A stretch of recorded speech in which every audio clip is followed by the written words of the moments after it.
আচার্য প্রসঙ্গ। লেখক শ্রী শারদাকান্ত বন্দ্যোপাধ্যায় মহাশয়। গুরুমর্যাদা। এই বাসায় একদিন একটি সাধু বেশধারী লোক ঠাকুরের নিকট আপনাকে তৈলঙ্গ স্বামীর শিষ্য বলিয়া পরিচয় দিয়া ভোজন প্রার্থনা করেন। পরে তিনি অন্য কাজে স্থানান্তরে যান। ঠাকুর রুগ্ন শরীরে তাহার জন্য বেলা ৩টা পর্যন্ত অপেক্ষা করিলেন। সেদিন তিনি আর আসিলেন না। পরদিন তিনি আসিয়া আশ্রম প্রস্তুত করিবার জন্য কিছু প্রার্থনা করেন। ঠাকুর দাদা গোসাইকে বাক্সে যাহা আছে সব দিতে বলিলেন। দাদা গোসাই বাড়ি ভাড়া দিবার জন্য ২০০ টাকা ধার করিয়া আনিয়া রাখিয়াছিলেন।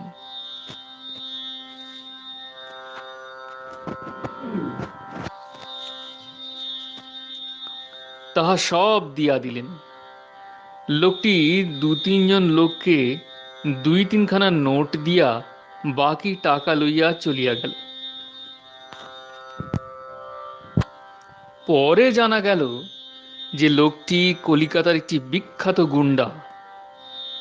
ঠাকুরকে এ কথা বলায় তিনি বলিলেন, উহা আমি জানিতাম, তবে তৈলঙ্গ স্বামীর শিষ্য বলিয়া পরিচয় দেওয়ায় গুরুমর্যাদা রক্ষা করিয়াছি।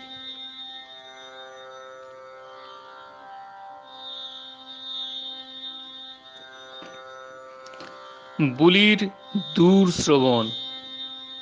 হ্যারিসন রোডের বাড়িতে থাকাকালীন এক সময়ে বরিশালের লোন অফিসের সেক্রেটারি হরকান্ত সেন মহাশয়ের পরিবারবর্গ ঠাকুরকে দর্শন করিতে আসেন। হরকান্তবাবুর জ্যেষ্ঠা কন্যা বুলি শ্রীমতী শরৎকুমারী রায় কথা প্রসঙ্গে ব্রহ্মচারীকে বলিলেন, আমি বরিশালে বসিয়া ঠাকুরের গ্রন্থসাহেব পাঠ প্রতিদিন ৯টা-১০টা হইতে ১১টা পর্যন্ত শুনিতে পাই। আমি ব্রহ্মচারীর মুখে ইহা শুনিয়া আশ্চর্যান্বিত হইলাম এবং সময়ান্তরে শ্রীমতী শরৎকুমারীকে উপরোক্ত বিষয়ে প্রশ্ন করিয়াছিলাম। তিনি তাহাতে বলিলেন, ঘটনা এইরূপই বটে। শ্রীমতী শরৎকুমারী সাধন পাইয়া কিছুদিন প্রায়ই সমাধিস্থা হইয়া পড়িতেন। মাঝে মাঝে কালী, দুর্গা প্রভৃতি দেবী সকলের দর্শন পাইতেন। কোন সময়ে ঠাকুরের মৌনাবস্থায় নিম্নলিখিত লেখা পাঠ করিলাম। এক ব্যক্তিকে অভিন্ন হৃদয়ে ভালোবাসিলে তাহার সুখ, দুঃখ, রোগ, আঘাত স্পষ্ট অনুভব হয়। আমার মাতা ঠাকুরানীর এইরূপ হইত। আমি বিদেশে যদি কোনো আঘাত পাইতাম, রোগ যন্ত্রণায় কাতর হইতাম অথবা কোনো হিংস্র জন্তুর সম্মুখে পড়িয়া সভয় চিত্তে মাকে ডাকিতাম, বাটি আসিবা মাত্র মাতা ঠাকুরানী এক দিনের ঘটনা উল্লেখ করিতেন। পাহাড়ে হুচট খাইয়া মাকে ডাকিয়াছিলাম, তাহা উল্লেখ করিয়া বলিয়াছিলেন যে সেদিন পায়ে যেন পাথর পড়িল, অত্যন্ত কষ্ট পাইলাম। ঘরে বসে আছি, পাথর কোথায়? তখন তোর ডাক আমার কানে বাজিল। এরূপ অনেক ঘটনা তিনি উল্লেখ করেছেন। শ্রদ্ধাস্পদ শ্রীযুক্ত মনোরঞ্জন গুহ মহাশয়ের মনোরমার জীবনচিত্র গ্রন্থেও দেখিলাম তিনি লিখিয়াছেন, হাজারিবাগে একদিন শ্রী শ্রী গুরুদেবকে ভোগ দিয়া ভাবোচ্ছ্বাসে চিৎকার করিয়া ঠাকুরকে ডাকিয়াছিলাম। রেবতীবাবুর দ্বারা কলিকাতার ঠাকুরকে জিজ্ঞাসা করিয়াছিলাম সেই ডাক তিনি শুনিয়াছেন কিনা। ঠাকুর বলিয়াছিলেন, হ্যাঁ, তাহা আমি শুনিয়াছিলাম।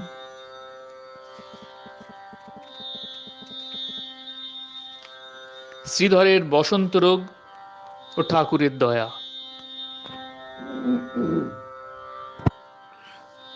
এই সময় শ্রীধরজি উৎকট বসন্ত রোগে আক্রান্ত হন। বাসায় শান্তি দিদির ছেলে দাউজি থাকায় দাদা গোসাই শ্রীধরজিকে হাসপাতালে দিবার প্রস্তাব করিলেন। ঠাকুর বিরক্তভাবে দাদা জগজীবন গোসাইকে বলিলেন, তোরা কি মানুষ, যে আজীবন আমাদের আশ্রয় রহিয়াছে, তাহাকে এখন কোথায় পাঠাই? কেহ সেবা না করিস, আমি করিব। ইহাকে তেতালার সিঁড়ির পার্শ্বের ঘরে রেখে দে, ওদিকে কেহ যেন না যান।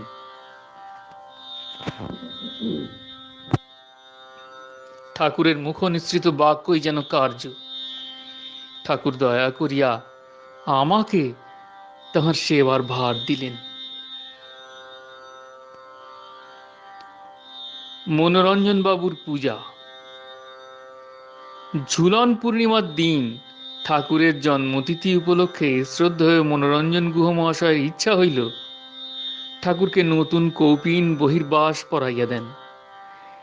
তেতালার একখানা ছোট কুটিরে বসিবার আসন, মালা, চন্দন, কৌপিন, বহির্বাস রাখা হইল।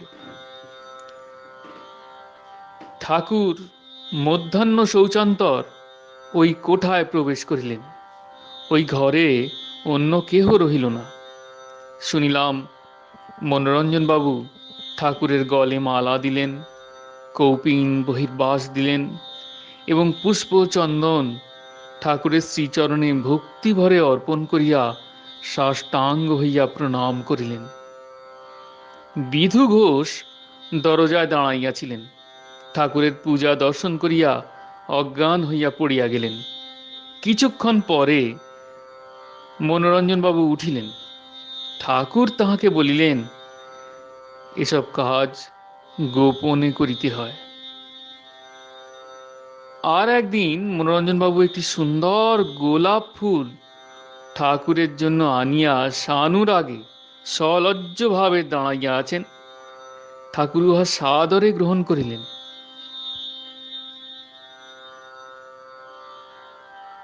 মনোরমা ঠাকুরানীর দেহত্যাগ। এই বাসায় থাকাকালীন মনোরঞ্জন বাবু স্ত্রী মনোরমা ঠাকুরানীর দেওঘরে দেহত্যাগ হয়। মনোরঞ্জন বাবু শুক্রবার কোনো বিশেষ কাজে কলিকাতা আসিতে চাহিলে মনোরমা ঠাকুরানী বাধা দিয়া বলিলেন, সোমবারে যেও। মনোরঞ্জন বাবু বলিলেন, তুমি তো কখনো এরূপ বাধা দাও না। মনোরঞ্জন বাবু বাধা না মানিয়া কলিকাতায় চলিয়া আসেন। শনিবার সকালে টেলিগ্রাম পান, ছোট মেয়ের কলেরা, শীঘ্র এসো। শনিবার হাওড়ায় গাড়ি ফেল হন ও টেলিগ্রাম করিয়া খবর জানিতে চান। উত্তর আসিল, দুইটি মেয়ের কলেরা। রবিবার সকালে দেওঘরে পৌঁছিয়া দেখিলেন মেয়ে দুইটির অবস্থা ভালো, কিন্তু মনোরমার চারিবার দাস্ত হইয়াছে। রোগের প্রারম্ভ হইতেই তিনি ডাক্তারি ঔষধ খাইতে অস্বীকার করিয়াছিলেন। মাঝে মাঝে ঠাকুরের চরণামৃত লইতেছিলেন। পঞ্চানন বাবুর কলেরার ঔষধ প্রয়োগের চেষ্টায় মনোরমা বলিয়াছিলেন, আমাকে এমন ঔষধ দিও না যাহাতে আমার নাম করিতে কষ্ট হয়। অসুখের প্রারম্ভেই তিনি ঠাকুর ঘরে গিয়া শুইয়াছিলেন। ইহার পূর্বে কখনো তিনি ঠাকুর ঘরে শয়ন করেন নাই। মাঝে মাঝে মনোরঞ্জন বাবু জিজ্ঞাসা করিতেছিলেন, মনো, কেমন আছো? উত্তর হইল, কোনো কষ্ট নাই, বেশ নাম করিতেছি। শেষ পর্যন্ত তিনি নামানন্দেই মগ্ন ছিলেন। মেয়েদের অসুখের কোনো সংবাদ পর্যন্ত লয়েন নাই। রবিবার বৈকাল হইতে অবস্থা খারাপ হইতে লাগিল। সোমবার সকালে আর আশা নাই জানিয়া মনোরঞ্জন বাবু, রেবতী বাবু কীর্তন আরম্ভ করিলেন। ছেলেরাও তাহাতে যোগ দিল। তাহারা গাহিতে লাগিলেন, হরিহরয় নমঃ, কৃষ্ণ যাদবায় নমঃ ইত্যাদি। কীর্তন ও উচ্চ হরিধ্বনির মধ্যে হরিপরায়ণা মনোরমা মাই দেহ ত্যাগ করিলেন।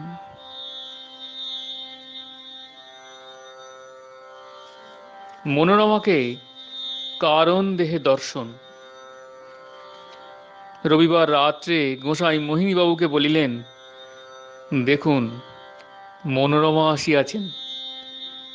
মোহিনীবাবু বলিলেন, ওসব আমাদের বলেন কেন, আমরা কিছু দেখিতে পাই না। গোসাই বলিলেন, আপনারাও দেখিবেন। দেখিতে দেখিতে মোহিনীবাবু একটি উজ্জ্বল আলোকচ্ছটা দেখিলেন। তাহার মধ্য হইতে শ্বেত বস্ত্র পরিহিতা মনোরমা ধীরে ধীরে প্রকাশিতা হইলেন। মোহিনীবাবু বলিলেন, আমাদের বাড়ি যাবেন না? মনোরমা বলিলেন, এখন শান্তির সঙ্গে দেখা করিতে যাইতেছি, আমার বড় কাজ, সময় হইলে আপনাদের বাড়িও যাইব। গোসাই বলিলেন, মনোরমা কারণ দেহে আসিয়াছিলেন। মোহিনীবাবু বলিলেন, মনোরমা কি তবে দেহত্যাগ করিয়াছেন? গোসাই বলিলেন, মুক্ত পুরুষেরা দেহত্যাগের 2 প্রহর পূর্বে শরীর ছাড়িয়া বিচরণ করিতে পারেন। মনোরমার শ্রাদ্ধ। গঙ্গা তীরে মনোরমার শ্রাদ্ধ সম্পন্ন হইল। আশ্রমের সকলকে এতদুপলক্ষে ভোজন করানো হইয়াছিল। মনোরঞ্জনবাবু গোসাইকে জিজ্ঞাসা করিলেন, মনোরমা কি শ্রাদ্ধের সময় আসিয়াছিলেন? গোসাই বলিলেন, আশ্চর্য, তিনি উপস্থিত থাকিয়া সব করিলেন। তিনি এই কিছুক্ষণ হল সম্মুখের বারান্দায় বসিয়াছিলেন। মনোরঞ্জনবাবু বলিলেন, আমার ঘরে স্ত্রীলোকের প্রবেশ নিষেধ, তাই তিনি এখনো সেই মর্যাদা রক্ষা করিয়া চলিয়াছেন, কিন্তু আশ্চর্য বাধ্যতা। মনোরঞ্জনবাবু, কত লোকে কত দেবদেবীর দর্শন পান, মনোরমা কখনো কোনো দেবদেবীর দর্শন পান নাই। ঠাকুর, তাহার গুরুনিষ্ঠা এত অধিক ছিল যে তিনি কখনো দেবদেবীর দর্শন আকাঙ্ক্ষা করেন নাই। গুরুই তাহার সর্বস্ব ছিল। মনোরঞ্জন বাবু, তিনি কি মুক্ত ছিলেন? ঠাকুর, তাহার অবস্থা মুক্তির অনেক উপরে।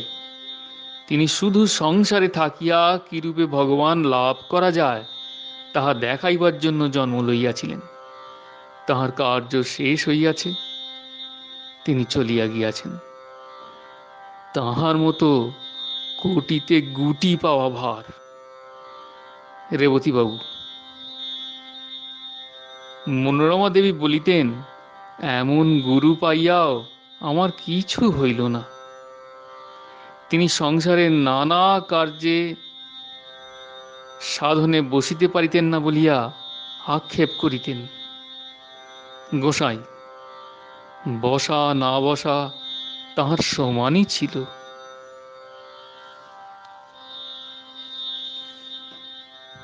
জয় গুরু, জয় গুরু, জয় গুরু, প্রণাম।